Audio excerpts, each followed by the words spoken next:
तर अशा पद्धतीने आज गिरीश महाजन यांच्या अवतीभोवती वादाचं एक मोठं वर्तुळ आहे आणि त्याच अनुषंगाने आपण आता चर्चा करणार आहोत महाराष्ट्राचे माजी मुख्यमंत्री आणि काँग्रेसचे ज्येष्ठ नेते पृथ्वीराज चव्हाण यांच्याशी, ज्यांनी अनेक दशकं दिल्लीतनं सुद्धा काँग्रेसचा कारभार बघितलेला आहे. खास करून गिरीश महाजनांनी जे वक्तव्य आज ऑपरेशन ब्लू स्टार बद्दल केलं याबद्दल आपण चर्चा करणार आहोत. आपलं स्वागत आहे सर या कार्यक्रमामध्ये. आणि सगळ्यात पहिला प्रश्न तुम्हाला असा आहे की ऑपरेशन ब्लू स्टार म्हणजे काळा दिवस असा दावा आज मंत्री गिरीश महाजनांनी केलाय आणि तोही अमृतसरमध्ये जाऊन.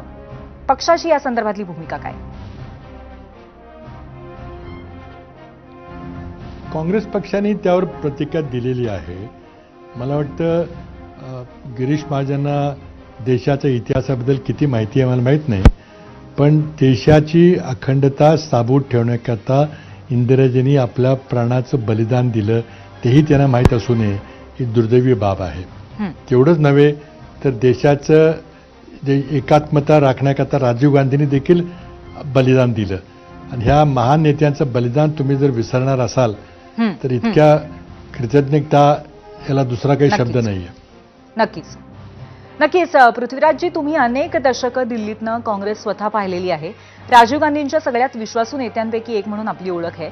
या सगळ्याबद्दल तुमचं मत काय? नाही, बघा, माझे संबंध सोनियाजी राजीव गांधींच्यावर होते तो एक इतिहासाची बाब आहे. मला काँग्रेस पक्षाने जी जबाबदारी दिली ती प्रामाणिकपणे मी पार पाडायचा प्रयत्न केला. राजीवजी एक महान व्यक्तिमत्व होते. इंदिराजींनी काँग्रेस पक्षाला पुन्हा सत्तेत बसवलं. 10 वर्ष आम्ही सत्तेत होतो.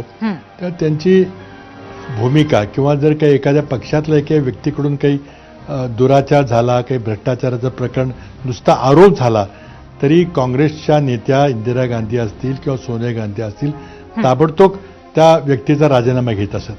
महाराष्ट्रातलं उदाहरण घ्यायचं झालं तर अनेक 4-5 मुख्यमंत्र्यांना फक्त आरोप झाला म्हणून त्यांना पदापासून मुक्त व्हावं लागलं. पण हे इतकं निर्लज्जपणे सरकार चाललेलं आहे की आज नीट पेपर लीक झाला किंवा काही बलात्कारी आहेत, खुनी माणसं आहेत, राजरोसपणे फिरतायत, त्यांच्यावर काही शिक्षा होत नाही, काही होत नाही. तर त्यामुळं नक्कीच काँग्रेस सरकारमध्ये आणि पृथ्वीराजजी या विषयावरती तर आपण बोलूच वेगळ्या पद्धतीने, पण मुद्दा आज खास करून ऑपरेशन ब्लू स्टार आणि या संदर्भातला जो वादग्रस्त विधान आहे त्याबद्दल आपण चर्चा करतोय. तर ऑपरेशन ब्लू स्टारच्या बाबतीमध्ये एक प्रश्न नेहमी सगळ्या भारतीयांना पडत असतो की तेव्हाची जी परिस्थिती होती की शीख बांधवांच्या भावना दुखावल्या जाणार नाही याची काळजी घेत आणखीन वेगळ्या पद्धतीने ही सगळी परिस्थिती हाताळता आली असती का? तुम्हाला काय वाटतं? नाही, तिथं अमृतसरच्या गोल्डन टेम्पलमध्ये जे काही घडत होतं ते थांबवणं अपरिहार्य होतं आणि त्यामध्ये धोका आहे माहिती असताना देखील इंदिराजींनी ती बोल्ड निर्णय घेतला. परंतु त्या